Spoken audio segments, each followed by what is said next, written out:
वो pressure politics कर रहे हैं और वो जान रहे हैं कि उनके जाने से भी एनडीए में कहीं कुछ होने वाला नहीं है, क्योंकि नमस्कार, मैं हूं देवांशु। आप देख रहे हैं news for nation. Jitan Ram Manjhi के सियासत करने के अंदाज ने बिहार का सियासी तापमान बीते कुछ दिनों से बढ़ा दिया है। और हाल के दिनों में जिस तरीके से तेज प्रताप यादव अचानक मांझी से मिलने पहुंचते हैं, उसके बाद से ये कयास लगाया जा रहा है क्या जीतन राम मांझी आने वाले वक्त में एनडीए का साथ छोड़ेंगे या नहीं छोड़ेंगे, या एनडीए में ही रहेंगे, या फिर ये कोई प्रेशर पॉलिटिक्स का हिस्सा है। हमारे साथ बात करने के लिए बिहार के सीनियर जर्नलिस्ट रवि उपाध्याय हैं, जिन्होंने दशकों तक जर्नलिज्म किया है और कई सियासी हलचलों को कवर करते रहे हैं। क्या लग रहा है जिस स्टाइल से जीतन राम मांझी सियासत कर रहे हैं, कभी वो नीतीश कुमार के पक्ष में ट्वीट करते हैं, कभी ऐसे पक्ष करते हैं जो बताता है कि बिहार एनडीए में सब कुछ चंगा नहीं है।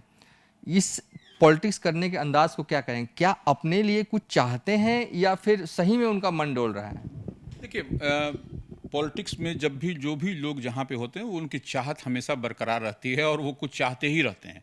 वो नहीं चाहते तो वो देखिए कहाँ से कहाँ किस फोल्ड में आ गए, तो वो ऐसी स्थिति नहीं। हाँ, लेकिन अभी वो एक तरह से देखा जाए तो हमको मेरी जहाँ तक समझ है, वो प्रेशर पॉलिटिक्स कर रहे हैं और वो जान रहे हैं कि उनके जाने से भी एनडीए में कहीं कुछ होने वाला नहीं है, क्योंकि जो संख्या बल है, जो गणित है, उस लिहाज से अगर चार उनके साथ में जो हैं वो अगर चले भी जाते हैं तो उससे कोई फर्क पड़ने वाला नहीं है। लेकिन वो एक प्रेशर पॉलिटिक्स है और वो इसीलिए वो देखिए कोऑर्डिनेशन कमेटी की बात कर रहे हैं। कोऑर्डिनेशन कमेटी में बात किससे बात करनी है? तमाम लोग एक दूसरे से बात करते हैं, मुख्यमंत्री से बात उनकी होती है, वरिष्ठ नेता भी हैं, पार्टी के राष्ट्रीय अध्यक्ष भी हैं, पूर्व मुख्यमंत्री हैं, तो ऐसे में बात किससे कोऑर्डिनेशन कमेटी की करनी चाहिए, या अन्य जो भी बात मसला उठाते हैं समय समय पर वो किन से बात करनी है? सब लोग सरलता से एक दूसरे से उपलब्ध है। तो ऐसे में इस परिस्थिति में कहीं को हमको नहीं लगता है कि दूसरा कोई इफ और बट की बात है। सिर्फ सिंपल थ्योरी है उसमें कि उनको प्रेशर पॉलिटिक्स करना, और वो जो भी अपना काम कराना चाहते हैं पार्टी में तो वो उसके लिए वो लगे हैं। और तेज प्रताप यादव की जहाँ तक बात है, Tej Pratap Yadav all of a sudden Rashtriya Janata दल के पार्टी कार्यालय में रक्तदान शिविर का उद्घाटन था, उसके बाद सीधे वो वहाँ पहुँच गए। तो तेज प्रताप यादव का यह अपना एक अलग स्टाइल ही है काम करने का, वर्किंग स्टाइल है वो तो इसलिए इसको उस लिहाज से नहीं देखा जाना चाहिए कि पार्टी में कहीं टूट होगी, फूट होगी और वो दूसरे फोल्ड में जाएंगे जीतन राम मांझी। ऐसी कोई बात दूर दूर तक नहीं। हाँ, और वो उस दिन लालू प्रसाद यादव जी का जन्मदिन भी था, तो उस लिहाज से तेज प्रताप यादव वहाँ गए और उनसे फ़ोन से लालू प्रसाद यादव से उनकी बातचीत करवा दी। तो इसमें कोई उसको राजनीतिक नज़र से इसको देखने की भी ज़रूरत नहीं है और कहीं कुछ टूट फूट की आशंका दूर दूर तक दिखाई नहीं पड़ती है। अचानक कोई घर में पहुंच जाए तो यकीनन लोग स्वागत ही करेंगे। निश्चित तौर पर देखिए, तो आम कटसी है, किसी के यहाँ अगर कोई पहुँचता है तो स्वागत करेंगे, उठेंगे, बैठेंगे, और टॉकिंग टर्म्स तो है ही है। उसमें राजनीति करना दो दल का अलग अलग बात है, वो अलग बात है, लेकिन बातचीत तो होती ही है विधानसभा में, विधानसभा के बाहर ऐसे भी। तो वो उस दिन उनके पिताजी का, लालू प्रसाद यादव का जन्मदिन था, तो ऐसे में वो बात करना कराना वो तो आम कटसी भी है, तो इसलिए उसको उस नज़रिए से कम नहीं देखा जाना चाहिए। कहा जाता है कि वो अपने दामाद के लिए एक और एमएलसी पद चाहते हैं।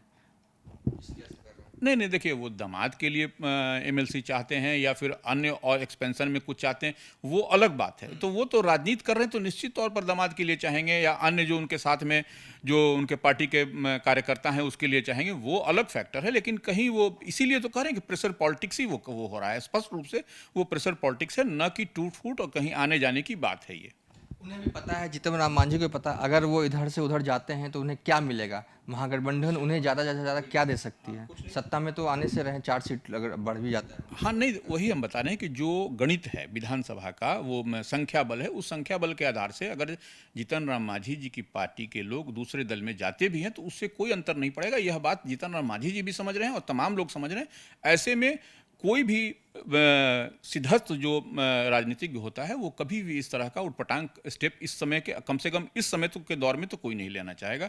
तो जीतन राम मांझी भी ऐसा नहीं चाहेंगे, क्योंकि वो ऐसा करना उचित भी नहीं होगा अभी के समय में उनके लिए, तो वो नहीं चाहेंगे। हाँ ठीक है, प्रेशर पॉलिटिक्स है, जो चाहते हैं वो अपना करवा लें, वो अलग बात है।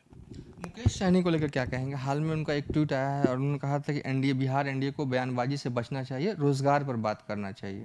देखिए, मुकेश सहनी निश्चित तौर पर जहाँ से उठ के आए हैं, उनको अभी हम जहाँ तक समझते हैं पॉलिटिकल अभी उतने वो परिपक्व नहीं हुए हैं, इसलिए तरह तरह की बात वो करते रहते हैं, तो उनके बात को उतनी गंभीरता से हम नहीं लेते।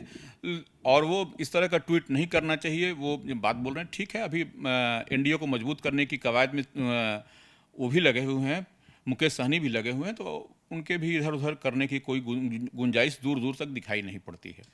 चलिए, ये थे बिहार के सीनियर जर्नलिस्ट रवि उपाध्याय, जिन्होंने साफ कर दिया कि आने वाले वक्त में जीतन राम मांझी बिहार एनडीए से बाहर नहीं जाएंगे, उनको कोई फायदा होने ही वाला नहीं है। जीतन राम मांझी बस पेसर पॉलिटिक्स कर रहे हैं, उनकी चाह है, उनकी जो हसरत है उसे पूरी करवाना चाहते हैं। यही वजह है कि ऐसे ऐसे बयानात सामने आते हैं। और रही बात तेज प्रताप यादव के अचानक पहुंचने के जीतन राम मांझी के, तो वो बस एक संयोग था, वो स्टाइल है तेज प्रताप यादव का, वो कहीं भी पहुंच जाते हैं। इसके इतर जीतन राम मांझी बिहार एनडीए में हैं और ऐसा लग भी रहा है कि बिहार एनडीए में ही रहेंगे। फिलहाल अभी तक के लिए इतना ही। आप देखते रहिए न्यूज़ फॉर नेशन।